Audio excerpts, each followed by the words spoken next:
ঠিক ভোটের আগে মুসলমানদের হয়ে কুমিরের কান্না। মুসলমানদের দরদ দেখান, মুসলমানদের কুমিরের কান্না কাঁদেন। 1,48,200 ওয়াকফ সম্পত্তি পশ্চিমবঙ্গে হিম্মত আছে তালিকা বার করার? ঠিক ভোটের আগে মুসলমানদের হয়ে কুমিরের কান্না মুখ্যমন্ত্রীর। ক্ষমতা থাকলে ওয়াকফ সম্পত্তির হিসাব দিন বিস্ফোরক অধীর চৌধুরী। মানে মুসলমানদের দরদ দেখান, মুসলমানদের কুমিরের কান্না কাঁদেন। 1,48,200 ওয়াকফ সম্পত্তি পশ্চিমবঙ্গে হিম্মত আছে তালিকা বার করার? হিম্মত আছে তালিকা বার করে তার মূল্য কত নির্ধারণ করার? হিম্মত আছে আপনার জমানায় কত ওয়াকফ সম্পত্তি বেহাত হয়েছে, দখল হয়েছে, তা মানুষের কাছে প্রকাশ করবার হিম্মত আছে বাংলার মুখ্যমন্ত্রী মমতা ব্যানার্জি? মুসলমান মানে আপনার কাছে ভোটের অস্ত্র। মুসলমানকে আপনি সম্মান দেননি, মর্যাদা দেননি, অধিকার দেননি। তাই তাই মুর্শিদাবাদে, তাই তাই এতে মানে জঙ্গিপুরে আমরা ইউনিভার্সিটি পাই না। আলিগড় মুসলিম ইউনিভার্সিটির ক্যাম্পাস আমি প্রণববাবুকে অনুরোধ করে নিয়ে এসেছিলাম, চালু করতে পেরেছেন না। মুর্শিদাবাদে 1 কোটির উপরে মানুষ বাস করে, ইউনিভার্সিটি আছে? নাই। ভাবতাই মানুষ জমি দিতে চাইছে কলেজ করার জন্য, দেননি।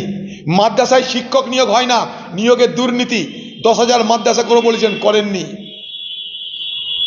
এই মুর্শিদাবাদ থেকে কয়েক লক্ষ পরিযায়ী শ্রমিক তারা বাইরের রাজ্যে আছে। এখানে যদি কোনো ব্যবস্থা করতেন, একটা যদি শিল্প করে দিতেন, তাহলে তারা ঘর বাড়ি ছেড়ে বাইরের রাজ্যে পড়ে থাকতো না। তারা আরব দুনিয়া গিয়ে মৃত্যুর শিকার হতো না, জেলখানায় বন্দি থাকতে হতো না। কুমিরের কান্না কাঁদে বাংলার মুখ্যমন্ত্রী মুসলমানদের জন্য ঠিক ভোটের আগে। দেন ওয়াকফ সম্পত্তির হিসাব দেন, ক্ষমতা থাকলে দিন। ইমাম ভাতা বাড়ান, মুয়াজ্জিন ভাতা বাড়ান, লক্ষ্মীর ভান্ডারের 2,500 টাকা দিন। 1,200 টাকা দিয়ে একবার ভেবে দেখেছেন বাজার জিনিসপত্রের দাম আগুন, 1,200 টাকায় কি হয়?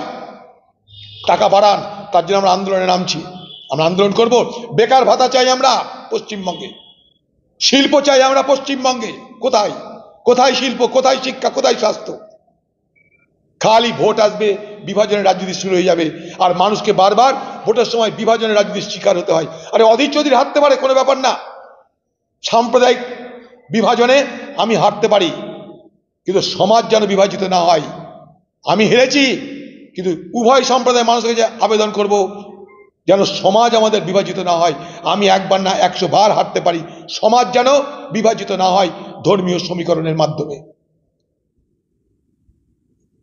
কলকাতায়